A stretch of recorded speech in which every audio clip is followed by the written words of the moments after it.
Nikdy jsem si nemyslel, že jedno obyčejné ráno v kuchyni změní celý můj život tak, že se už nikdy nebudu moci vrátit k tomu, kým jsem byl předtím. Ale tehdy, když jsem vstával z postele a slyšel, jak se voda vaří v konvici, jsem ještě nevěděl, co se stane. Vrátil jsem se zpět do toho rána, kdy jsem v naší pražské kuchyni otevřel oči a uvědomil si, že Jakub už je tam. Stál u sporáku a naléval vodu do 2 hrnků. Byl bosý v šedém tričku a kalhotách od pyžama, které měl už od univerzity. Ráno řekl, aniž se otočil. Káva je hotová, přistoupil jsem k oknu a otevřel ho, aby dovnitř vnikl studený vzduch. Díky, odpověděl jsem a vzal si svůj hrnek. Na pultě zůstal ten, jeho prsty se dotýkaly otisků, které tam zůstaly z předešlého dne. Máš dneska schůzku v 9, zeptal se Jakub a opřel se o linku. Mám, řekl jsem. A ty, podíval se na mě a usmál se tím svým klidným úsměvem. Já mám jen dopoledne volno. Pak jdu na oběd s Pavlem, zastavil jsem se uprostřed sousta. Pavlem, opakoval jsem. Jo, tím novým z práce, vysvětlil Jakub a zamíchal lžičkou v kávě. Říkal, že chce probrat ten projekt, přikývl jsem a předstíral, že mi to nevadí. Vypili jsme kávu v tichu, které bylo pořád příjemné. Když jsem odkládal hrnek, všiml jsem si, že se otisky našich prstů dotýkaly na pultě. Jakub si všiml mého pohledu a řekl, zase jsme to nechali takhle. Jako vždycky usmál jsem se a odpověděl, to je náš zvyk, pak se otočil ke dveřím a já zůstal stát sám u okna, zatímco slunce pomalu stoupalo nad střechy. Večery jsme vařili společně, jako už 100krát předtím. Jakub stál u sporáku a míchal omáčku, já krájel cibuli na tenké proužky. Kuchyně voněla česnekem a rozmarínem, který jsme koupili na trhu minulý týden. Bylo to obyčejné, pohodlné ticho, ve kterém jsme se oba pohybovali, aniž bychom se museli dívat, kam kdo jde. Přesto jsem si všiml, že moje pozornost teď ulpívá na maličkostech, které dřív míjely bez povšimnutí. Můžeš mi podat tu papriku, zeptal se Jakub a natáhl ruku přes mě. Jeho prsty se lehce dotkly mého zápěstí, když bral kořenku. Tu druhou, ne tu sladkou, usmál jsem se a posunul mu ji blíž. Ty pořád chceš všechno pálivé a ty pořád nechceš riskovat, odpověděl s tím svým klidným smíchem, který zněl stejně jako před 5 lety. Přesunul jsem se k dřezu a opláchl ruce. Voda byla studená a příjemně mě vytáhla z myšlenek. Za mnou se ozvalo lehké šustění a pak ticho. Najednou ucítil jsem teplo jeho dlaně na spodní části zad. Jen krátce, skoro náhodně, když sahal po skleničce se sušeným tymiánem na polici nad sporákem.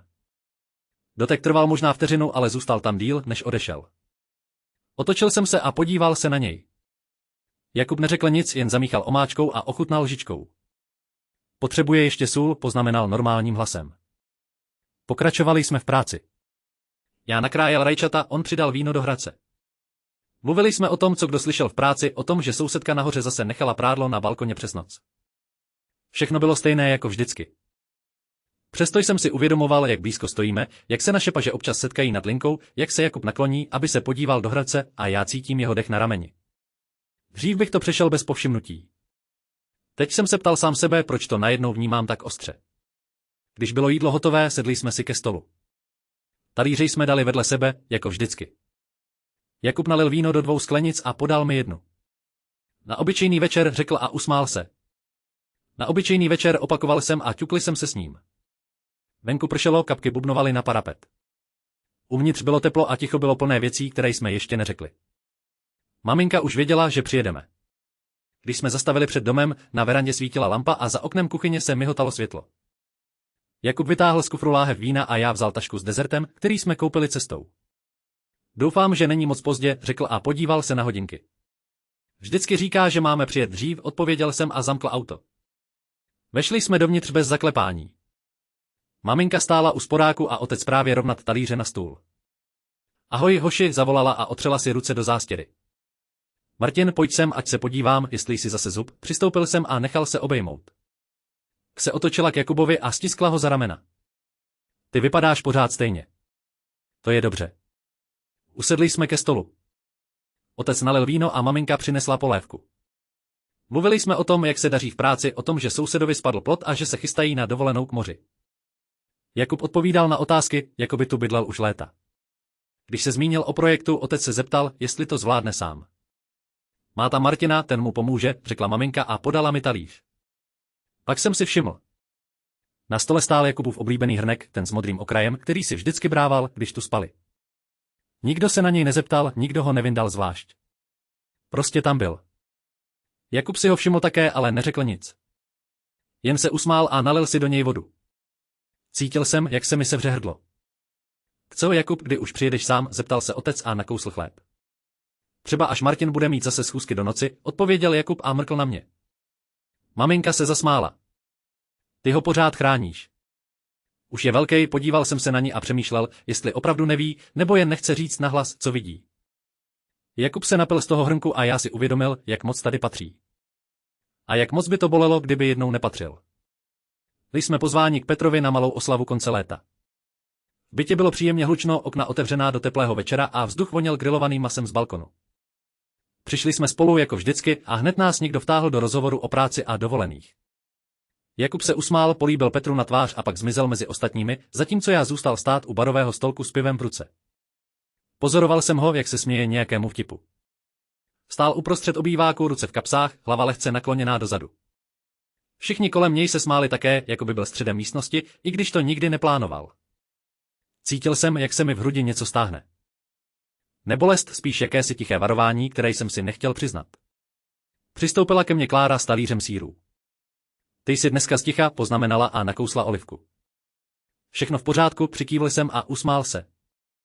Jen poslouchám, ve skutečnosti jsem pořád hledal Jakubův hlas mezi ostatními. Když jsem ho znovu našel, stál teď u okna a gestikuloval rukama, vyprávěl něco o tom, jak se ztratili v horách před 2 lety. Všichni se nakláněli blíž. Najednou se otočil. Jeho pohled přeletěl přes místnost a našel mě. Zůstal tam viset. Půl vteřiny, možná o něco déle. V očích měl něco, co jsem nepoznal, něco, co nepatřilo do našeho obyčejného přátelství. Se oba podívali jinam, jako by se nic nestalo.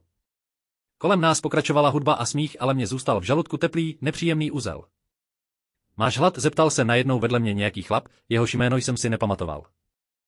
Odpověděl jsem něco neurčitého a otočil se k baru. Když jsem se podíval zpátky přes rameno, Jakub už zase mluvil s ostatními, ale ruce měl založené na prsou a rameny napjatá. Jakoby i on cítil, že se něco změnilo. Když jsme se vrátili domů, byl byt tichý a plný stínů z pouličních lamp. Otevřel jsem balkonové dveře a studený vzduch se mi vkradl pod košili. Jakub už tam stál opřený o zábradlí a kouřil cigaretu, kterou si zapálil jen proto, aby měl co dělat rukama.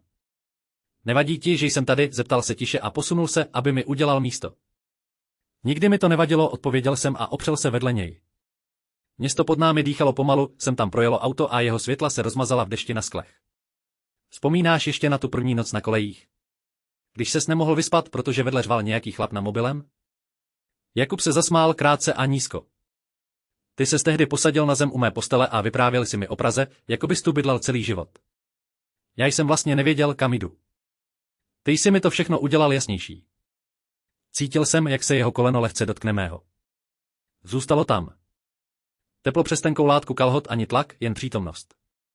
Neodsunul jsem nohu. A ty jsi mi pak nosil kafe každý ráno, i když si sám neměl ani korunu. Pořád si pamatuju, jak jsi říkal, že mléko dělá chuť lepší. Pořád to tak děláš. Protože to je pravda, odpověděl a otočil hlavu ke mně. Jeho hlas byl teď tišší, jako by slova byla jen pro mě. Ty jsi ten, kdo mi vždycky řekne, když něco není v pořádku, i když to nikdo jiný nevidí. To je bezpečné. Tvoje hlas je takový, že člověk ví, že může spát. Koleno se pořád dotýkalo. Cítil jsem každý jeho pohyb, i ten nepatrný, když se opřel víc do zábradlí. Někdy si přeju, abychom mohli zůstat na těch kolejích navždy, řekl jsem a hned jsem litoval, jak to zní. Nebo aspoň, abychom věděli, že nic se nezmění. Nic se nemění, odpověděl Jakub, ale v hlase měl něco, co tomu nedávalo plnou váhu. A já, to je pořád stejné, jeho koleno zůstalo přitisknuté. V dálce blikala neonová reklama a odrážela se v jeho očích. Seděli jsme tak dlouho, až mi začaly mrznout ruce na zábradlí, ale ani jeden z nás se nepohnul. Ležel jsem v posteli a díval se do tmy. Jakub už spal, dveře do jeho pokoje byly jen pootevřené, takže jsem slyšel každý jeho dech. Ten pravidelný, klidný zvuk procházel tenkou zdí, jako by byl přímo u mého ucha. Obvykle mě to uklidňovalo. Teď jsem měl pocit, že mě to drží vzhůru. Přehrával jsem si večer znovu a znovu. Ten pohled přes místnost, když se Jakub otočil od okna a naše oči se setkaly. Půl vteřiny, možná o něco déle. Nebylo to nic, co bych dokázal pojmenovat, ale cítil jsem to v žaludku jako teplý, nepříjemný uzel. A pak na balkoně. Jeho koleno se opíralo o moje celou dobu, co jsme mluvili. Ani jeden z nás ho neodsunul. Vzpomínal jsem si, jak říkal, že můj hlas mu dává pocit bezpečí. Toto tiše, skoro šeptem, jako by to slovo patřilo jen nám dvěma. A já, to je pořád stejné, opakoval jsem si v duchu jeho slova. Znívalo to jako ujištění, ale něco v něm chybělo. Možná jsem si to jen namlouval. Možná jsem si přál, aby tam něco bylo navíc. Otočil jsem se na bok a díval se na stěnu, která nás dělila. Za ní ležel Jakub, dýchal klidně a já jsem ležel tady a počítal jeho nádechy. Co když se to změnilo už dávno a já jsem to jen nechtěl vidět? Co když ten pohled nebyl náhoda? Přetáčel jsem si v hlavě, jak se usmál, když jsem zmínil koleje. Jak se jeho hlas stišil, když mluvil o tom, že mu nosil kafe. Všechno to byly obyčejné věci. Ale teď každá z nich měla váhu, kterou jsem nedokázal ignorovat. Zavřel jsem oči, přesto jsem ho pořád slyšel. Ten dech procházel zdí jako tichý, stálý tep. Připomínal mi, že je tam. Že je blízko. A já jsem ležel vzhůru a přemýšlel, proč mi najednou nestačí, že je blízko. Proč chci něco víc, i když nevím, co přesně by to mělo být. Přišel jsem domů dřív než obvykle a našel Jakuba v kuchyni, jak právě končí hovor. Seděl u stolu s otevřeným notebookem, ale obrazovka už byla zhasnutá. Když mě uslyšel, otočil se a usmál se tím svým obvyklým způsobem, jako by nic nebylo jinak. Ahoj, už si zpátky, řekl a odsunul židli, aby mi uvolnil místo. Položil telefon obrazovkou dolů, když na displeji bliklo jméno Pavel a já jsem si toho všiml, aniž bych chtěl. Jak šel den, zeptal se a já odpověděl něco o práci, ale moje pozornost zůstala u té otočené obrazovky. Jakub vstal, přešel ke dřezu a nalil si vodu.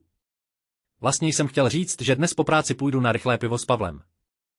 Ten nový kluk z kanceláře, co jsem ti o něm vyprávěl, jeho hlas zněl naprosto přirozeně, jako by šlo o obyčejnou věc. Já jen přikývl a posadil se. A jasný, vzduch v kuchyni najednou působil těžší, i když jsem si to nechtěl připustit. Jakub se opřel o linku a pokračoval, že Pavel se teprve zabydluje v Praze a potřebuje znát nějaká místa. Říkal to s lehkostí, jako když mluvíme o běžných věcech, ale já cítil, jak se mi v žaludku stahuje něco, co jsem tam ještě nikdy neměl. Telefon zůstal ležet otočený a já se nemohl ubránit myšlence, proč ho otočil právě ve chvíli, kdy jsem vešel. To si užijte, řekl jsem a snažil se, aby to znělo uvolněně. Jakub se usmál a odpověděl, že to bude jen chvilka, pak se vrátí domů a možná si dáme večeři. Jeho prsty bubnovaly na okraj sklenice a já si všiml, že se pořád vyhýbá pohledu na telefon. Venku začalo pršet a kapky dopadaly na parapet s tichým rytmem, který najednou zněl hlasitěji než naše slova. Jakub nakonec telefon vzal, dal si ho do kapsy a řekl, že musí ještě odpovědět na pár mailů. Odešel do pokoje a já zůstal sedět u stolu sám s prázdným pohledem na místo, kde telefon ležel otočený. Přišli jsme na Petru narozeniny až po 8, když už byl byt plný hlasů a teplého světla z lamp. Jakub šel napřed, já za ním s lahví vína a hned jak jsme vešli, někdo zavolal jeho jméno. Usmál se a zamířil k barovému stolku, kde stáli Pavel a 2 další kluci z kanceláře. Nešel jsem hned za ním. Postavil jsem se u zdi, kde jsem viděl celou místnost a pozoroval, jak Jakub bere pivo a jak se Pavel naklání blíž, aby mu něco řekl do ucha. Smáli se oba, ale ten smích byl jiný než ten, který jsem slyšel ráno v naší kuchyni. Pavelova ruka spočinula Jakubovi na rameni a zůstala tam několik dlouhých vteřin, jako by tam patřila. Prsty se lehce stiskly a pak zase uvolnily, ale ruka neodšla pryč. Cítil jsem, jak se mi v krku sevře a napil jsem se vína, aby ten pocit zmizel. Jakub se neodstoupil. Jen se otočil hlavou a řekl něco, na co Pavel odpověděl dalším smíchem. Jejich ramena se skoro dotýkala. Kolem nich proudili hosté, ale já viděl jen ty 2 postavy a tu ruku, která neodcházela. Když se Pavel konečně otočil pro další sklenici, Jakubův pohled přeletl přes místnost a na chvíli se setkal s mým. Usmál se, ale ten úsměv byl rychlý a nejistý, jako by nevěděl, jestli má přijít ke mně, nebo zůstat. Se otočil zpátky k Pavlovi, který už vyprávěl další příběh a gestikuloval rukama. Každé jeho gesto končilo lehkým dotekem Jakubova ramene nebo paže. Stál jsem tam a poslouchal hudbu, která najednou zněla příliš hlasitě a přemýšlel, proč mi najednou vadí, že někdo jiný stojí tak blízko člověka, se kterým bydlím už 3 roky. Když jsem se rozhodl přistoupit, Pavel právě končil větu a Jakub se zasmál, ale když mě uviděl, smích utichl. Martine, pojď sem, řekl a udělal místo. Pavel se otočil a podal mi ruku.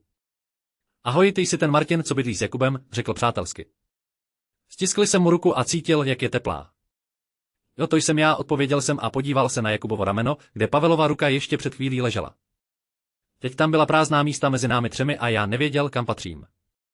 Když jsem uslyšel klíč v zámku, bylo skoro 2:30.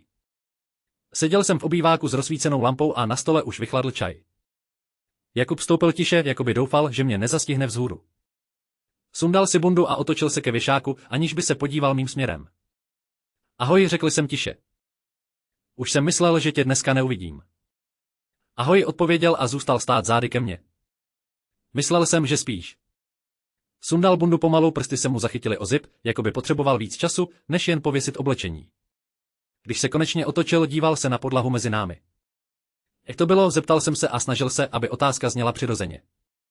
S Pavlem. Dobře, řekl a přešel ke křeslu, ale nesedl si. Mluvili jsme o práci, pak jsme šli ještě na jedno, ruka mu spočinula na opěradle, ale pohled zůstal někde u okenního parapetu. A řekl jsem a cítil, jak se v krku stahuje prostor. Takže jste si to užili. Jo, odpověděl, ale slovo znělo prázdně. Bylo to fajn.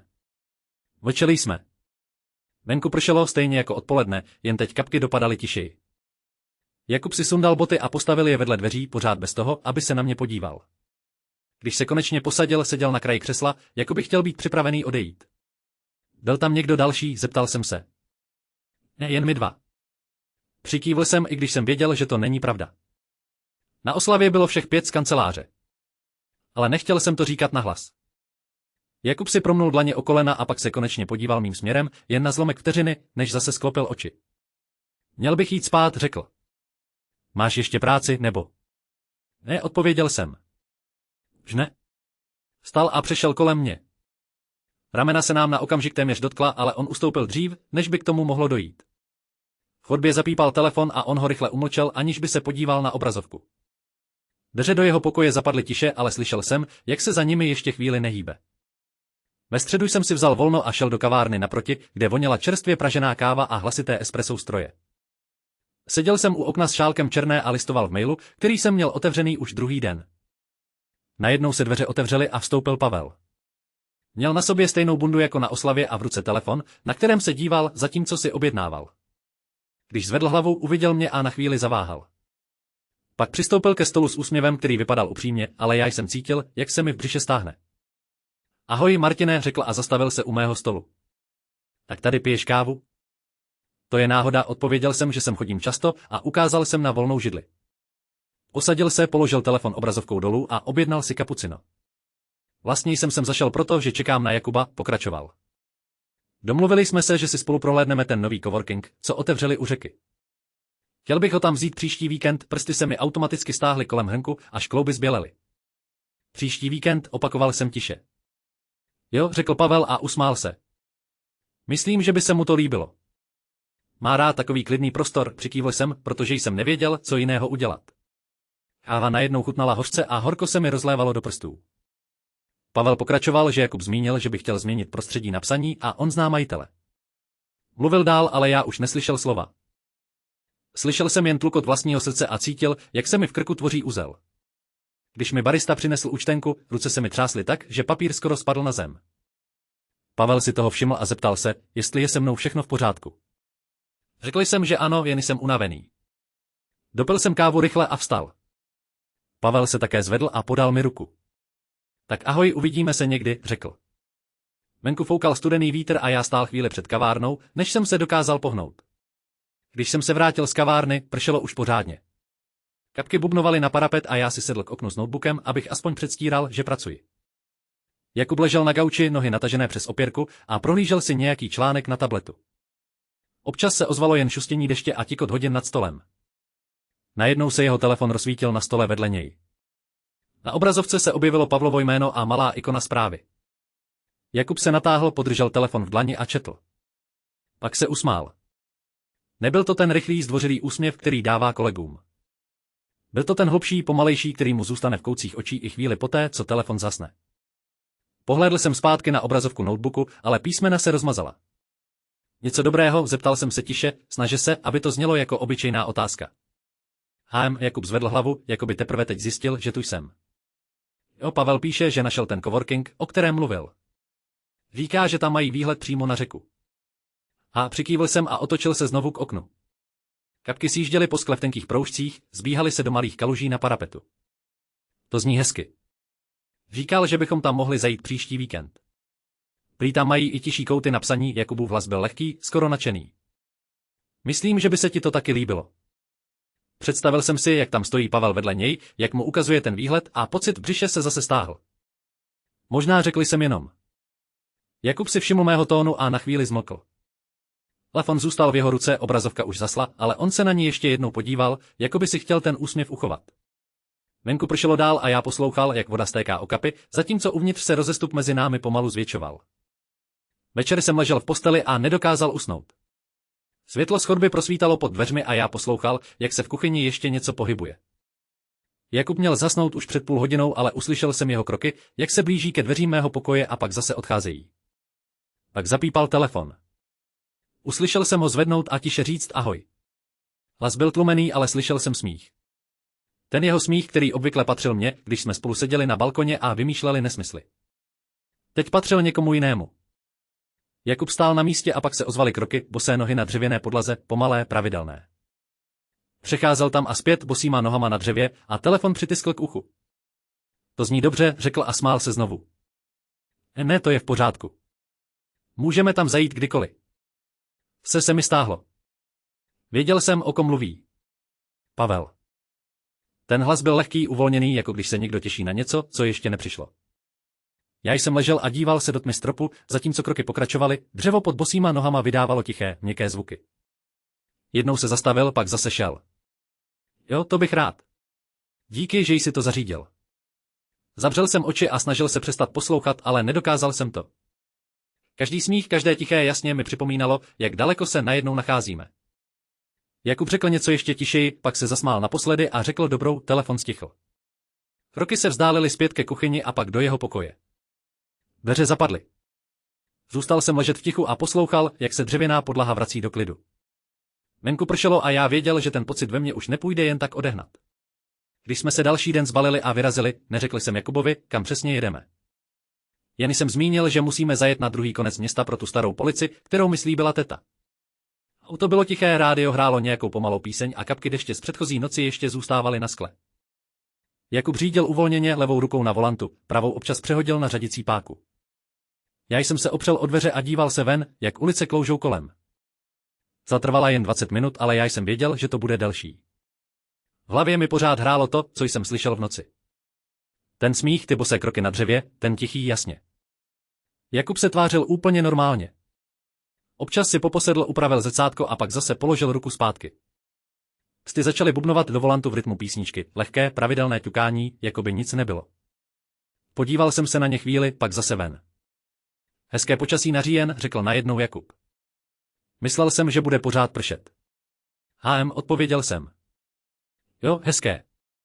Mlčel jsem pak znovu a on se na mě krátce podíval. Ty jsi dneska hodně tichý. Něco tě trápí? Zavrtěl jsem hlavou rychle, dřív než jsem stačil přemýšlet. Ne, nic. Jen jsem málo spal. A jeho prsty pokračovaly v tom rytmu, přesně na basovou linku. Jestli chceš, můžu jet zpátky sám a ty si zdřímneš. To je v pořádku, podíval jsem se na něj a snažil se usmát. Jen jsem zamyšlený. Promiň. Zase přišlo ticho. Za oknem projížděly paneláky, pak řada stromů podél silnice. A na podešti voněla země a já cítil ten pach i přes zavřené okno. Jakub si povzdechl, ale neřekl nic dalšího. Jeho prsty dál bubnovaly někdy rychleji, někdy pomaleji podle toho, jak se měnila píseň. Já jsem se snažil nemyslet na to, jak se v noci přecházel po chodbě a smál se někomu, kdo nebyl já. Když jsme dojeli na místo, zaparkoval u starého domu a vypnul motor. Seděli jsme chvíli v tichu, než někdo z nás otevřel dveře. Všechno v pořádku, zeptal se znovu, tišeji teď. Přikývl jsem a sáhl po klik pipe os pipe. Když Jakub řekl, že Pavel přijde na večeři, snažil jsem se odpovědět co nejnormálněji. Jen jsem přikývl a zeptal se, jestli máme dost vína. Jakub se usmál, jako by to byla úplná samozřejmost a já se otočil k lince, abych nemusel vidět, jak rychle mi buší srdce. Večer přišel Pavel z lahví červeného a s tím svým lehkým smíchem, který se zdál být vždycky o něco hlasitější, než bylo třeba. Jakub ho hned pozval dál, jako by tu chodil každý týden. Já stál u dveří a cítil, jak se místnost najednou zmenšila. Pavel si sundal bundu a hodil ji přes opěradlo židle, jako by to bylo jeho místo. Se podíval po kuchyni a řekl, že to tady voní výborně. Jakub odpověděl, že vařil Martin a já jen mávl rukou, protože jsem nevěděl, co jiného dělat. Posadili jsme se ke stolu. Pavel si vytáhl židli hned vedle Jakuba, takže jsem zůstal naproti nim. Mluvili o nějakém projektu v práci, o tom, jak Pavel pomáhal s prezentací. Jakub se smál a já poslouchal, jak jeho hlas zní teplejší, než když mluví se mnou. Když se Pavel naklonil blíž, abychom si nalili víno, všiml jsem si, že Jakubovo koleno zůstává klidně opřené o jeho nohu. Jídlo bylo skoro pryč, když Pavel vstal, aby si dal ještě kávu. Sáhl po modrém hrnku s bílým okrajem, tom, který Jakub používá každý ráno. Bez jediného slova ho vytáhl z poličky a nalil si do něj zbytky kávy z konvice. Viděl jsem, jak jeho prsty obepínají ucho hrnku, jak palec přejede přes ten malý zářez, který tam už roky máme. Jakub se na něj podíval, ale nic neřekl. Jen se usmál, jako by to byla nejpřirozenější věc na světě. Mně se najednou sevřelo v krku. Ten hrnek byl vždycky jen náš. Nikdy jsem o tom nemluvil nahlas, ale teď jsem cítil, jak se mi něco láme uvnitř. Pavel si sedl zpátky a pokračoval v rozhovoru, jako by se nic nestalo. Já jen seděl a díval se na ty dva prsty, které držely to, co mi najednou připadalo jako poslední kousek jistoty. Když jsme se ráno sebrali k autům, všichni jsme ještě byli v tom ranním polospánku, který přichází s prvním sluncem. Jakub stál u otevřeného kufru a rozděloval láhve s vodou, Pavel hned vedle něj, jako by to bylo jeho místo už od začátku. Řekl něco o tom, jak je škoda, že v Praze nikdy není takový vzduch, a Jakub se zasmál krátce, příjemně. Já jsem jen přikývl a nastoupil dozadu, vedle Terezy, která mi hned podala mapu, abychom spolu plánovali, kudy půjdeme. Ta trvala skoro hodinu a půl. V autě se mluvilo málo, spíš se jen poslouchala hudba a občas někdo zívl. Když jsme dorazili na parkoviště u lesa, Pavel hned vyskočil a začal pomáhat Jakubovi s batohy. Stáli tam chvíli spolu, mluvili o tom, kterou cestou půjdou první, a já se otočil k Tereze, abych jí pomohl s trekovými botami.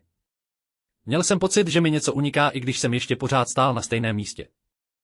Začali jsme stoupat po úzké stezce, která vedla mezi borovicemi. Pavel šel hned vedle Jakuba, jako by to tak mělo být. Jejich kroky se sladily rychle, hlasy se nesly dozadu přes listí. Já zůstal o pár metrů pozadu s Tereznou, která vyprávěla o nějakém kurzu, co absolvovala minulý měsíc. Poslouchal jsem jen napůl. Občas jsem zvedl hlavu a viděl jejich záda, Jakuba v šedé mikině a Pavla, který gestikuloval rukama, když mluvil. Jakub se otočil jednou, podíval se přes rameno a hledal mě očima. Když mě našel, usmál se krátce, skoro jen pohybem rtů, a pak se zase otočil zpátky. Po dalších 20 minutách se stezka rozšířila na malou louku. Zastavili jsme se na vodu. Pavel vytáhl z batohu láhev a nabídl Jakubovi první doušek. Jakub přijal, pil pomalu a pak vrátil láhev zpátky. Mluvili tiše o něčem, co se týkalo práce, a smáli se občas tak, že to znělo, jako by byli sami. Tereza se posadila na kámen a povídala dál o tom kurzu, já jen přikyvoval a díval se přes louku. Jakub se otočil podruhé, tentokrát déle. Stál tam s rukama v bokách a hledal mě mezi stromy. Když mě uviděl, zvedl ruku v malém gestu, skoro jako by chtěl říct, pojď blíž. Já zvedl ruku taky, ale zůstal jsem stát. Pokračovali jsme dál. Slunce už stálo vysoko a vzduch voněl borovicí a suchou trávou. Pavel šel pořád vedle Jakuba, občas se naklonil blíž, když něco vysvětloval. Jejich ramena se téměř dotýkala. Já jsem šel za nimi s Tereznou a poslouchal její příběhy, ale moje oči pořád hledaly ty dvě postavy vpředu. Jakub se už neotočil, jen občas zvedl hlavu, jako by poslouchal něco, co přicházelo zezadu. Když jsme došli na vrchol, všichni se rozestavili u výhledu. Pavel vytáhl telefon a fotil panorama, Jakub stál hned vedle něj a smál se něčemu, co řekl. Já zůstal o krok stranou a díval se na město dole, na ty malé střechy a řeku, která se leskla mezi domy. Měl jsem sucho v krku, i když jsem pil vodu už podruhé. Když jsme sestupovali zpátky, Pavel zůstal s Jakubem. Jejich hlasy se nesly přes listí, smích přicházel ve vlnách. Tereza se mě zeptala, jestli je všechno v pořádku, a já jsem řekl, že jo, jen jsem unavený. Napřikývla a šla dál, já zůstal pozadu a díval se na ty dvě záda, která se pohybovala v rytmu stezky. Jakub se neotočil už po třetí. Když jsme se vrátili domů, bylo už skoro půlnoc.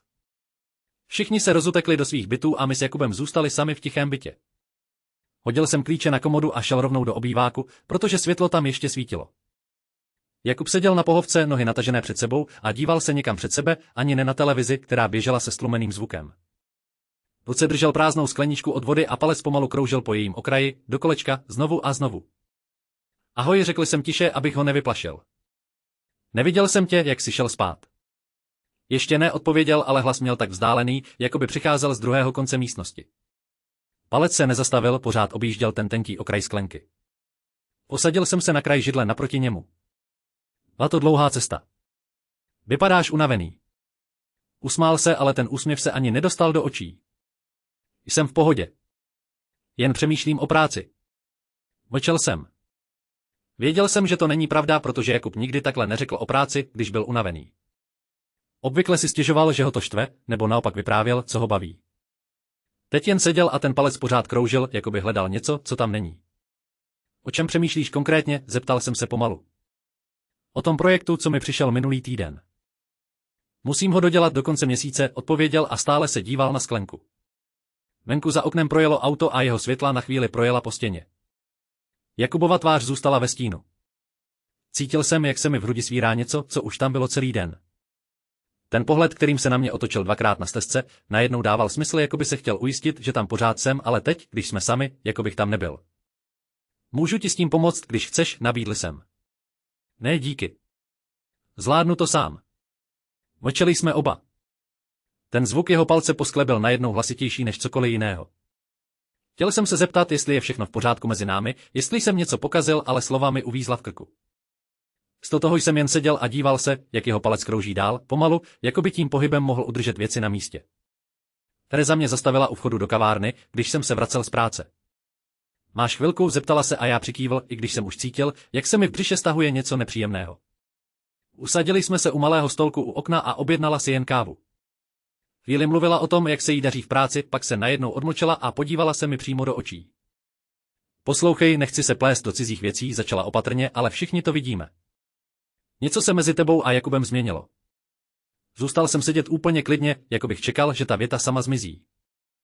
Se nezměnilo, odpověděl jsem rychleji, než bych chtěl. Slovo nic mi uvízlo v krku a hlas se mi na konci trochu zlomil, jen nepatrně, ale slyšel jsem to sám.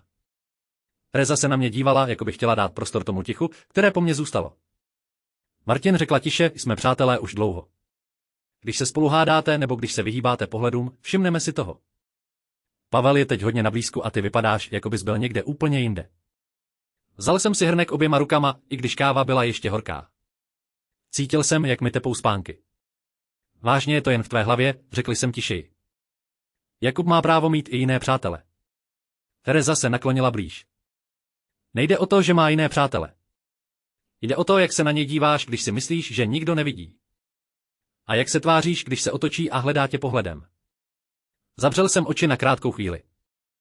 V hlavě se mi vracel ten pohled z Túry, ten, kterým se na mě Jakub otočil dvakrát a pak už ne. Cítil jsem, jak se mi v hrudi tlačí něco, co jsem se snažil celé týdny ignorovat. Nic se nezměnilo, opakoval jsem, tentokrát pomaleji, jako bych to mohl přesvědčit sám sebe. Jsme pořád stejní. Tereza se usmála, ale ten úsměv byl smutný. Možná ty sám sobě lžeš nejvíc, vstala, položila ruku na moje rameno a odešla, aniž by čekala na odpověď. Zůstal jsem sedět u okna s prázdným hrnkem v rukou a poslouchal, jak mi tep srdce buší příliš nahlas v tichém odpoledni. Když jsem se vrátil domů, byt byl ještě prázdný. Hodil jsem klíče na komodu a zapnul jen malé světlo v chodbě. Sedl jsem si na židli u věšáku a čekal, i když jsem si říkal, že to nedává smysl. Venku pršelo, kapky bubnovaly o parapet a já poslouchal každé auto, které projelo kolem domu. Konečně se ozval klíč v zámku. Dveře se otevřely a dovnitř vešel Jakub. Měl mokré vlasy a bundu přehozenou přes ruku. Vzduchem se táhl slabý cizí pach kolínské. Ahoj, řekl tiše a sundal boty. Ještě nespíš? Čekal jsem na tebe, odpověděl jsem a vstal. Hlas mi zněl klidněji, než jsem čekal. Pohlédl na mě a pak se podíval ke dveřím. Měl jsem zůstat déle. Pavel chtěl ještě něco probrat. Přikývl jsem, protože slova mi najednou chyběla. Stál jsem uprostřed chodby a on se pokoušel obejít mě, aby mohl dojít do obýváku. Ustoupil jsem tedy doleva a on prošel kolem. Jeho rameno se dotklo mého a zůstalo tam o něco déle, než bylo nutné. Cítil jsem teplo jeho těla skrz tenkou košili a vůni té cizí kolínské, která se mísila s deštěm na jeho vlasech. Jeden dlouhý, tichý okamžik, kdy ani jeden z nás nehnul svalem. Se pohnul dál a já zůstal stát, jako bych zapomněl, jak se dýchá. Máš hlad? Zeptal jsem se nakonec, protože ticho bylo najednou příliš těžké. Ne, díky. Už jsme něco měli. Opřel se o zeď a sundal si bundu. Kapky vody dopadaly na podlahu a vytvářely malé tmavé skvrny. Díval se na ně, jako by to byl nejdůležitější úkol na světě. Já zase hleděl na jeho ruce, na to, jak pevně svírají látku bundy. Věděl jsem, že bych se měl otočit a jít do kuchyně, ale nohy jako by přestaly poslouchat. Pach kolínské visel ve vzduchu a připomínal mi všechno, co jsem si odmítal přiznat. Jakub, začal jsem a pak jsem se zarazil. Co je, zeptal se, ale nepodíval se na mě. Nic, odpověděl jsem rychle. Jen buď opatrný. Usmál se, ale ten úsměv byl unavený. Vždycky jsem opatrný, prošel dál do obýváku a já zůstal stát v chodbě s prázdnýma rukama a srdcem, které bušilo příliš nahlas. Venku pršelo dál a já poslouchal, jak se jeho kroky vzdalují po dřevěné podlaze. Pomohl jsem Jakubovi zvednout polici a položit ji na podlahu. Byt byl tichý, jen praskot dřeva a občasné zakašlání. Jakub si sundal hodinky a odložil je na stůl. Myslel jsem, že to zvládnu sám, řekl a podíval se na mě přes rameno. Ale ten moždinkový otvor se rozpadl. Mám vrtačku, odpověděl jsem a hledal ji v šuplíku. Ruce jsem měl najednou spocené. Když jsem se otočil, stál už u zdi a měřil nové místo. Tady bude lepší, ukázal prstem. Přistoupil jsem blíž, abych mu podal vrtačku, a naše prsty se setkaly na kovové rukojety. Jen jeden z nás ji nepustil. Dáš mi ji? Zeptal se tiše. Jo, jasně, uvolnil jsem stisk, ale zůstal stát. Cítil jsem, jak se v hrudi zvedá něco těžkého, co tam bylo už od chvíle, kdy vešel domů s tou cizí vůní na sobě. Jakub spustil vrtačku a malé piliny začaly padat na podlahu. Díval jsem se na jeho ramena, na to, jak se napínají pod tričkem. Když dokončil díru, otočil se ke mně. Podrž to, řekl a podal mi polici. Vzal jsem ji oběma rukama. Jakub stál tak blízko, že jsem cítil teplo jeho dechu. Vkládal šrouby a já držel dřevo pevně, aby se nehnulo. Najednou se mu ruka sesunula a spočinula přímo na mé. Nepohnul jsem se. Cítil jsem, jak se jeho prsty lehce stahují, jako by chtěli něco říct, co slova nedokážou. Chvíli jsme tak zůstali, ruka na ruce, piliny mezi námi. Tak Jakub pomalu odtáhl prsty, ale ne hned. Trvalo to déle, než by mělo. Díky, řekl nakonec a hlas měl zachraptělý. Podíval jsem se na své ruce. Na prstech zůstal jemný prášek pilin, bílý a suchý. Stejný prášek byl i na jeho kůži. Podíval se na něj také. Kdybychom to umít, dodal tiše. Jo, řekl jsem, ale nikdo z nás se nepohnul.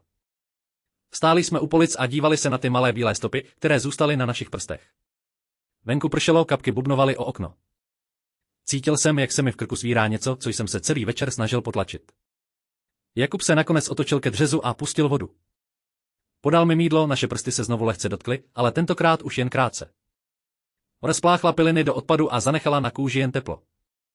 Proběhla noc a já se probudil s bušením srdce, jako bych běžel. Ve snu jsem stál v chodbě a díval se, jak Jakub odchází s Pavlem. Jejich ruce se držely a já jsem nemohl vydat zvuk. Se otočili a Jakub se na mě podíval, ale jeho oči byly prázdné. Probudil jsem se s tím obrazem před sebou a ruce mi zůstaly sevřené v peřině. Chvíli jsem ležel v temnotě a poslouchal ticho bytu. Pak jsem vstal a bosýma nohama šel do kuchyně. Jakub tam už byl. Stál u kávovaru v šedém tričku a díval se, jak káva pomalu kape. Na stole stály 2 hrnky. Můj už byl plný přesně tak, jak ho mám rád, černá káva, žádný cukr, jen trocha mléka nahoře. Neřekl jsem nic, jen jsem se opřel o dveře a díval se na jeho záda. Ramena měl uvolněnější než večer, ale pohyby pomalé, jako by i on nespal dobře. Nevěděl jsem, že už vstáváš, řekl tiše, aniž se otočil. Slyšel jsem tě v noci. Zdálo se ti něco. Přistoupil jsem blíž. Jen takový nesmysl. Nic vážného. Jakub se otočil a podal mi hrnek. Jste se nám na chvíli setkali na uchu. Byli si neklidný. Mumlali si něco o tom, že někdo odchází. Podíval jsem se do kávy. To už je pryč. Chvíli jsme stáli mlčky. Venku začalo svítat, šedé světlo pronikalo mezi žaluziemi. Jakub se opřel o linku a díval se na mě přes okraj svého hrnku. Včera večer, když jsme opravovali tu polici. Cítil jsem, že se něco děje. Se nedělo, odpověděl jsem rychleji, než jsem chtěl. Usmál se, ale ten úsměv byl spíš unavený. Martine, ty víš, že nejsem hloupý. Vstavil jsem hrnek zpátky na stůl. Hlava byla horká a hořká přesně tak, jak jsem ji potřeboval. Možná se bojím, že se věci změní. Že ty odejdeš. Jakub neřekl nic. Jen se podíval na své ruce, na zbytky pilin, které ještě zůstaly pod nehty. Pak zvedl oči a setkal se můj pohled. V kuchyni bylo ticho, jen cvakání kávovaru a vzdálený hukot města za oknem. Stáli jsme tam 2 dospělí muži, kteří se báli říct něco, co by změnilo všechno. A přesto jsem cítil, jak se ta věta tlačí ven. Seděl jsem u kuchyňského stolu a listoval v novinách, které jsem si přinesl z práce, i když jsem vlastně nečetl ani řádek. Jakub stál u linky a vařil si čaj, když se ozval telefon. Zpráva od Pavla. Poznal jsem to podle toho, jak se Jakub na chvíli zastavil, než telefon vzal. Hlas mu zněl uvolněně, skoro vesele, když odpovídal. Ahoj, co se děje, řekl a já cítil, jak se mi v žaludku stáhne. Pavel mluvil rychle, slyšel jsem jen nesouvislé útržky z druhé strany, ale pak přišla věta, která se mi zaryla do hlavy. Co, jedeš se mnou na ten víkend do hor? Mám už objednaný četu, stačí říct ano, Jakub se na mě podíval. Nebyl to dlouhý pohled, ale stačilo to. V očích měl otázku, kterou ani nemusel vyslovit. Ty mu zůstaly viset nad obrazovkou, jako by čekal, jestli něco řeknu já. Nikdo z nás nepromluvil. V kuchyni bylo slyšet jen tikání hodin nad dveřmi a slabé bublání vody v konvici. Nakonec Jakub řekl do telefonu, musím se podívat, jestli mám ten víkend volno, ozvu se a položil telefon na stůl obrazovkou dolů. Ty mu pořád spočívali na okraji, jako by se ještě rozhodoval, jestli to zvedne znovu. Podíval jsem se na něj a on se na mě podíval zpátky. To bylo Pavel, řekl zbytečně, jako bych to sám nepoznal. Říkal, že bychom mohli jet spolu na ten víkend, o kterém mluvil minule, přikývl jsem, ale hrdlo jsem měl suché. A ty chceš jet? Zeptal jsem se tiše. Jakub se posadil proti mně, ruce složil na stole. Nevím. Ještě jsem mu neřekl. Chtěl jsem se nejdřív zeptat tebe, ta slova visela ve vzduchu. Zeptat se mě? Proč by se mě měl ptát, jestli chce jet s někým jiným na víkend? Přesto jsem cítil, jak se mi ulevilo, i když zároveň rostlo napětí, které jsme oba předstírali, že neexistuje. Je to tvůj víkend, řekl jsem nakonec a pokusil jsem se, aby to znělo lehce. Můžeš jet, kam chceš, Jakub se zamračil. To není tak jednoduché, Martine. Ty víš, že ne, zůstal jsem mlčet. Věděl jsem, že bych měl něco říct, že bych měl aspoň předstírat, že mi na tom nezáleží, ale slova mi uvízla někde mezi hrudníkem a hrdlem. Jakub pořád držel telefon, palec se lehce dotýkal okraje obrazovky. Čekal. Čekal na mě. A já jsem si najednou uvědomil, že kdybych teď řekl jediné slovo, mohlo by to všechno změnit. Tak jsem nic neřekl. Jen jsem se podíval na stůl, kde mezi námi ležel telefon a poslouchal, jak ticho v kuchyni zní hlasitěji než kdykoliv předtím. Seděl jsem dál u stolu a pozoroval, jak Jakubův telefon zůstává obrazovkou dolů. Ticho mezi námi bylo těžké, jako by se ho nedalo jen tak odsunout. Nakonec jsem se nadechl a řekl tiše, ale pevně, musíme si promluvit, Jakub zvedl hlavu a já pokračoval, ten víkend s Pavlem a všechno, co se poslední dobou děje. Nemůžu to takhle nechat, posadil se naproti mě a ruce si složil na stole. Co přesně chceš říct, zeptal se. Že mi vadí, jak se vzdaluješ, odpověděl jsem. Že už se spolu skoro nebavíme a ty mi říkáš méně než tomu, koho znáš pár týdnů, Jakub se zamračil. Možná by si měl nejdřív všimnout, jak ty se chováš ke mně, jeho hlas zněl napjatě. Pořád mě sleduješ, jako bych něco provedl, zvedl jsem ruce a položil je na okraj stolu. Ty se mi zatěly do dřeva, až jsem cítil, jak se hrany vtlačují do dlaní. Jakub udělal to též na druhé straně, takže jsme seděli proti sobě a drželi ten samý stůl, jako bychom se báli, že se zvedne a uteče nám, chováš se divně už týdny, pokračoval.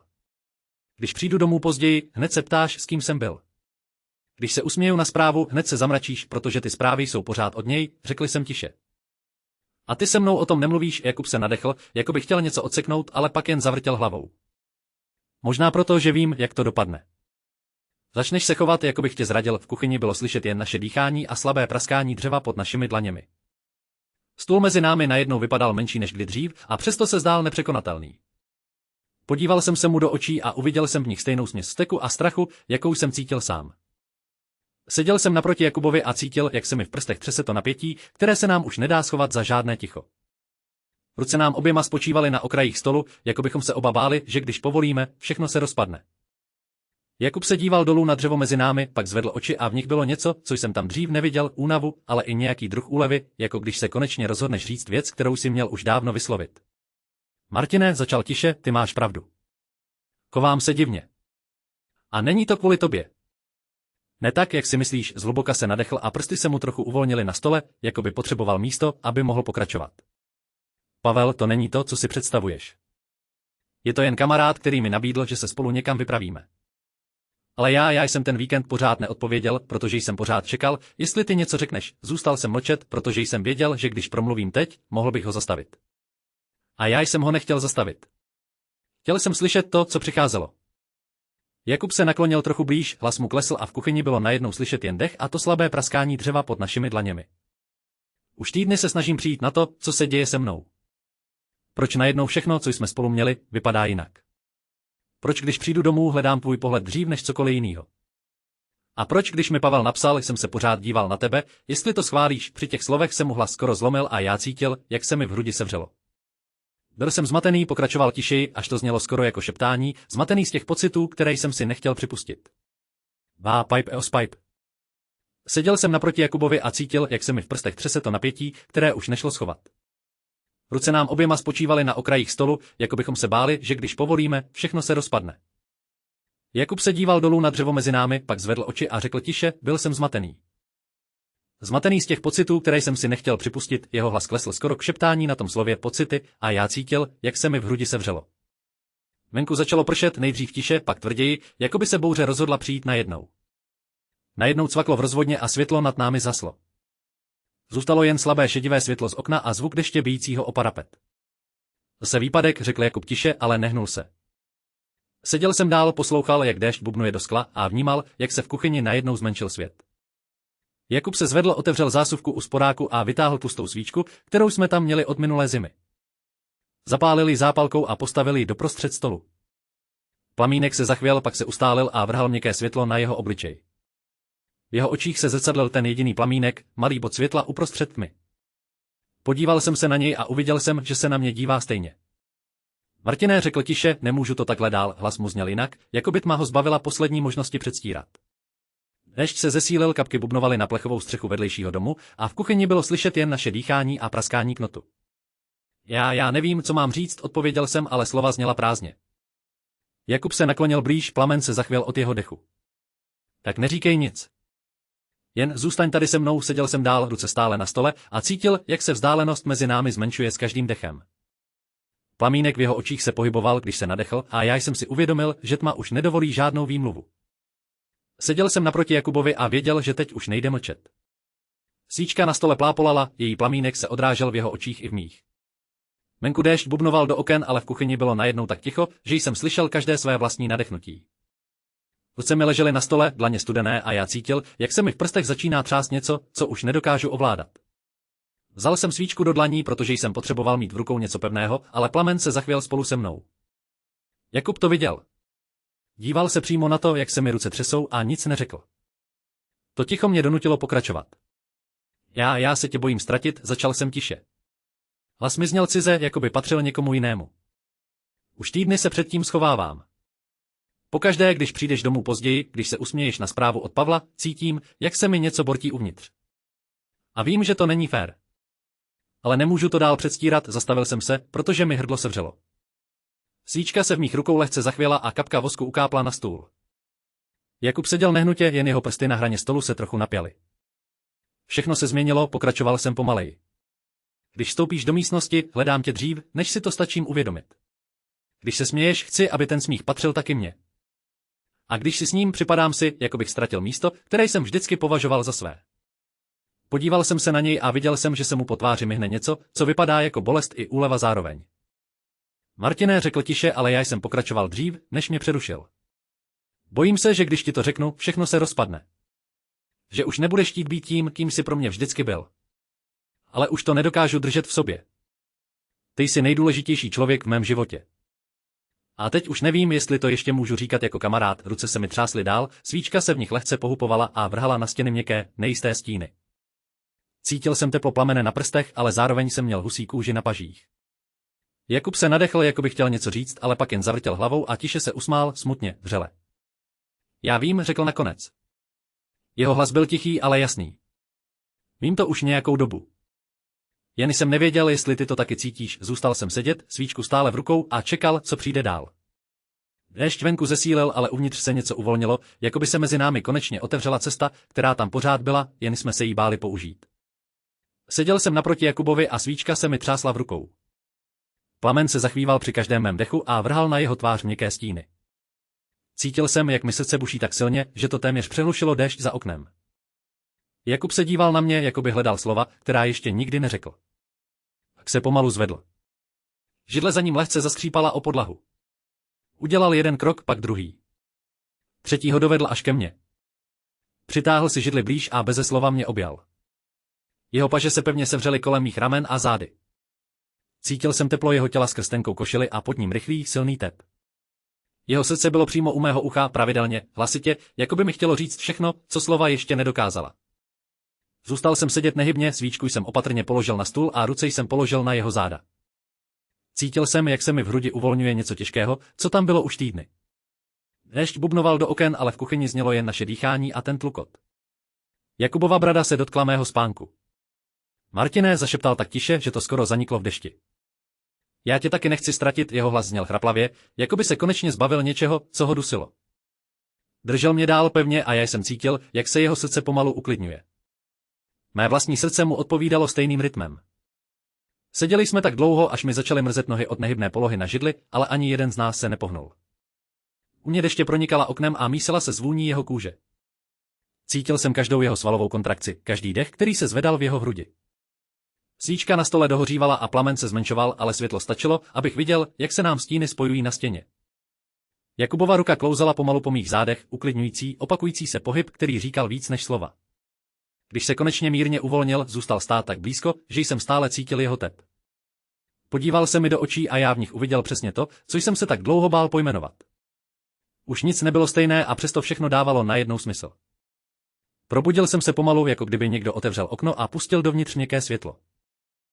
Nejdřív jsem ucítil teplo vedle sebe, pak teprve pochopil, že to není sen. Jakub ležel na boku, obličej otočený ke mně a jeho dech byl klidný a pravidelný. Byt byl stejný jako vždycky, starý parkety pod postelí, záclony pootevřené přesně tak, jak je včera večer nechal, a přesto se všechno cítilo jinak. Žádný spěch, žádný strach, jen ticho, ve kterém se dalo dýchat. Natáhl jsem ruku pod přikrývku a moje prsty narazily na jeho ruku. Ani jeden z nás se nepodíval. Prostě jsme se chytili, jako by to byla nejpřirozenější věc na světě. Jeho dlaň byla teplá a suchá, palec se mi lehce pohnul přes klouby.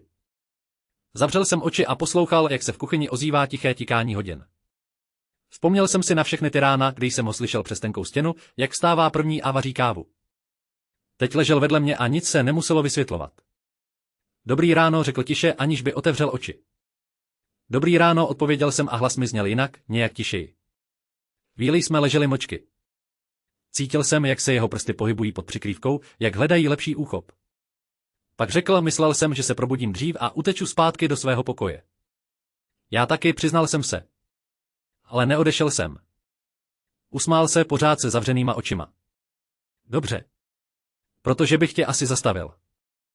Vytáhl jsem ruku spod deky, protože jsem potřeboval vidět jeho tvář. Otevřel oči a podíval se na mě. V tom pohledu nebylo nic nejistého. Jen klid a něco, co jsme oba dlouho skrývali. Je to divný, zeptal se. Je to normální, řekl jsem. A zároveň úplně nové. Zvedl se na loket a podíval se po pokoji. Pořád tu voní káva z včera. Chceš, abych něco uvařil? Ne teď. Zůstaň. Znovu jsme si vzali ruce. Tentokrát už vědomě.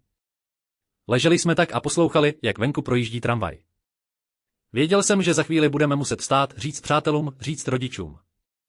Ale teď stačilo, že jsme tady. Že ruka pod přikrývkou našla tu druhou sama od sebe. Po obědě jsme se sešli v malé kavárně na Vinohradech, kde jsme všichni chodili už léta. Seděli jsme u dlouhého stolu u okna, Tereza, Pavel s Anetou, Honza a my dva. Jakub si sedl vedle mě, jako vždycky, jen teď jeho koleno zůstalo tisknout se k mému o kousek déle. Čekal jsem, až se usadí řeč, až přijde chvíle, kdy se bude mluvit o něčem víc než o počasí.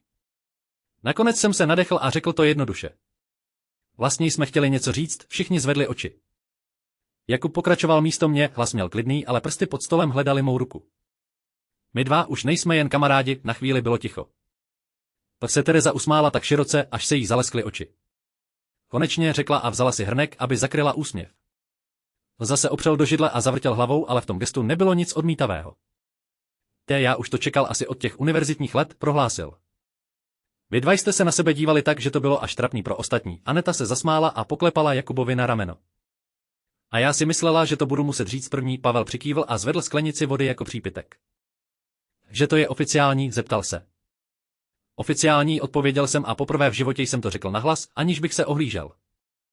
Jakub stiskl mou ruku pod stolem. Pak Tereza vstala, natáhla ruce a objela nás oba najednou, takže jsme se všichni tři stiskli uprostřed stolu. Další ruce se přidaly, ramenou se dotýkala ramena, někdo se zasmál příliš nahlas a někdo jiný tiše řekl gratuluju. Cítil jsem, jak se mi uvolňuje hrudník, jako bych tam držel kámen, o kterém jsem ani nevěděl. Když se všichni znovu posadili, stůl byl plný prázdných hrnků a talířků a vzduch voněl kávou a skořicí. Jakub se otočil ke mně a zašeptal jen pro mě, to bylo jednodušší, než jsem čekal, přikývl jsem. Venku pršelo, ale uvnitř bylo teplo, které už nešlo vysvětlit jen topením. Byli jsme ticho celou cestu autem, ale ne to nepříjemné ticho, spíš takové plné věcí, které už nebylo potřeba říkat nahlas.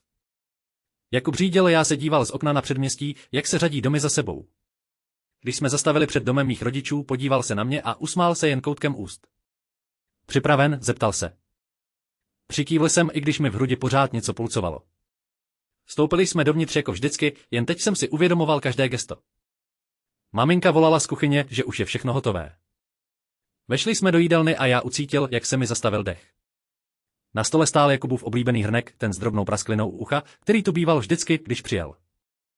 Seděl tam, jako by ho někdo postavil s vědomím, že přijde. Jakub si ho všiml hned, ale nic neřekl, jen se na mě podíval. Posadili jsme se. Táta nalil víno, maminka nosila talíře. Rozhovor plynul jako vždycky o práci, o počasí, o tom, jak vypadá zahrada.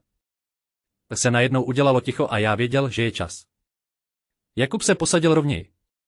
Vlastně jsme chtěli říct něco důležitého, začal klidně. Maminka se usmála ještě dřív, než domluvil. Je to už dlouho, řekl jsem.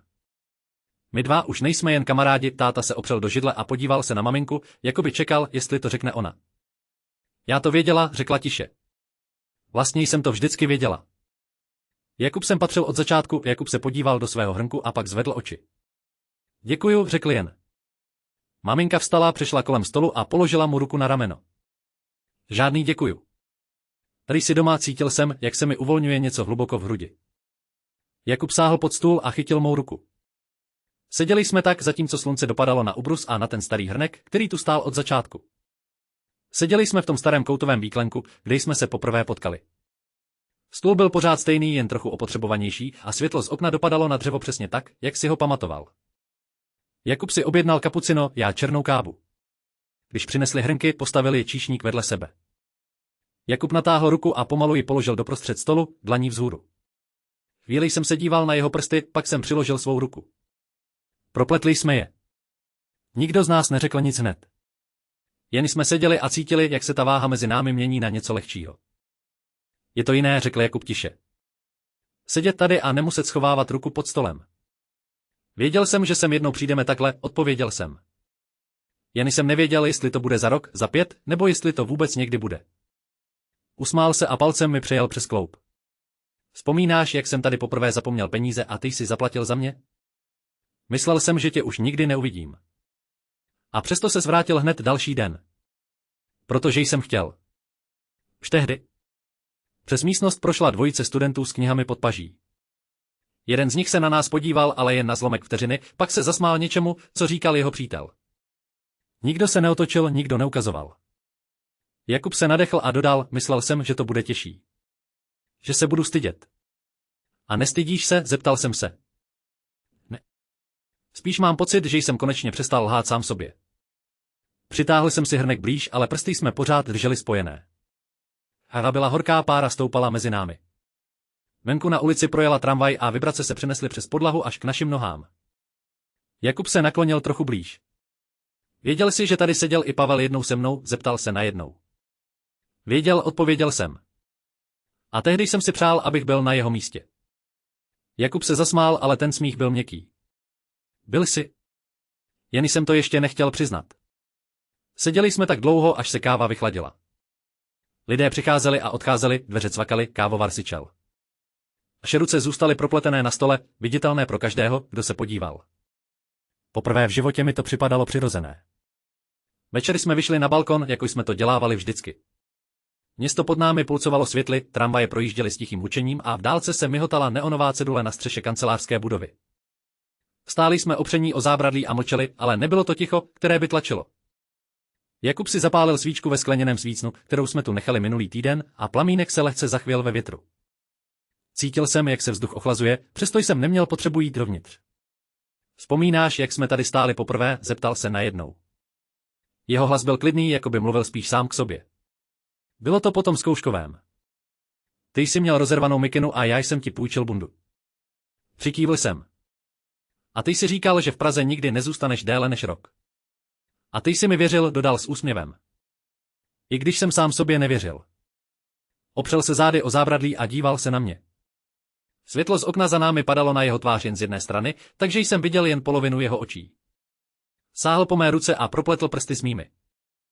Stáli jsme tak, zatímco dole na ulici někdo zavřel dveře auta a klíče cinkly o beton. Je to pořád stejný balkon, řekl jsem tiše. Jen teď vím, proč se mi tu nikdy nechtělo být sám. Jakub se přiblížil a opřel hlavu o mé rameno. Cítil jsem jeho dech na krku, pravidelný a teplý, a všiml jsem si, jak se jeho dýchání přesně shoduje s rytmem aut projíždějících pod okny.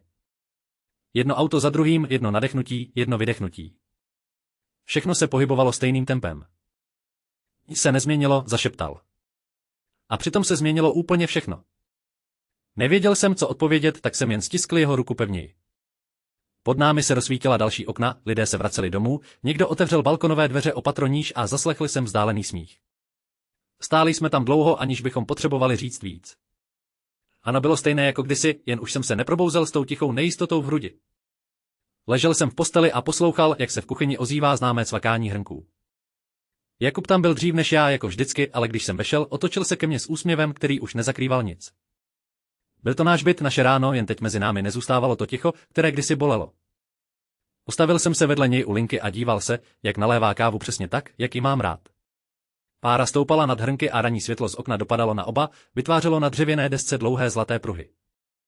Jakub mi podal jeden hrnek a pak bez spěchu položil svou ruku vedle mé. Sty se dotkli nenáhodou, neukradeně, ale prostě tak, jak to teď bylo možné. Cítil jsem teplo jeho kůže a věděl, že tohle gesto už nikdo nemusí schovávat pod stůl ani za dveře.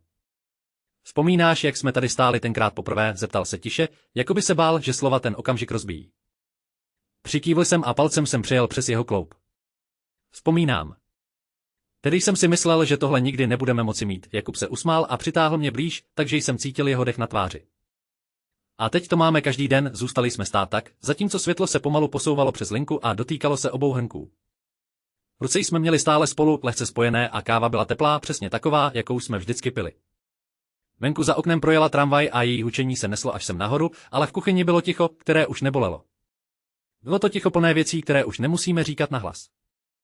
Jakub se naklonil a políbil mě na spánek krátce, přirozeně, jako by to dělal každé ráno. A já si uvědomil, že opravdu to dělá každé ráno. Že tohle je náš nový normál, náš domov, který jsme vždycky měli, jen jsme ho museli najít. Sty se pořád lehce dotýkaly na lince a když jsem se podíval dolů, viděl jsem, jak ranní světlo dopadá na oba hrnky a na místo, kde se naše ruce setkaly. Nic víc nebylo třeba.